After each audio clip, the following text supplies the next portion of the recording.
સજ્જનનો સંગ માણસને સાચા અર્થમાં માણસ બનાવે છે જિંદગીના પાસા બે જ, એક માનવતા અને બીજી દાનવતા.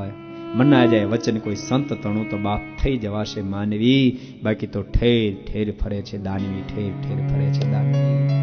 દાનવ જોવાનો તૂટો નથી બાપ, માણસ થાજો, માણસ થાજો. સાચું કહું, માણસ થયા પછી ભગત થવું જરાય કઠણ નહીં પડે, જરાય કઠણ નહીં પડે.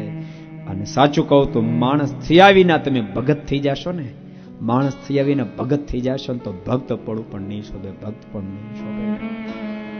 ભક્તો નાયા ધોયા વિના, હાથ પગ ધોયા વિના, આંખમાં ચીપડા પહેર્યા, માથાનો વાળ ઓળ્યા વિના કપડા તમે નવા પહેર્યો ને તો કપડાય ન શોભે, નવા કપડાય ન શોભે. એના માટે નાય ધોઈને તૈયાર થયા પછી કપડા પહેરો તો શોભે. એમ ભક્તો માનવતા જીવનની અંદર લાવ્યા સિવાય તમે ભક્ત બની જાશો તો ભક્ત પડવું પણ નહીં શોભે, નહીં શોભે. માનવ બનશો પછી ભક્તો, ભક્ત થાવ તો કોઈ સારા સંતના જોગમાં આવશો તો ઘડીના છઠ્ઠા ભાગમાં ભક્ત થઈ જશો. ખેતરમાં સરસ ખેડ થઈ ગયો હોય ને, સારો ખેડૂ ભક્તો દતાળ વડે હાંજે 25 વીઘાનું વાવી દે, 50 વીઘાનું વાવી દે, જરાય વાર ન લાગે. પણ ખેડ થયો હોય તો, ખેડ જ ન થયો હોય પોસાય તેવો ખેડૂત હોય તો બિચારો શું કરે, શું કરે.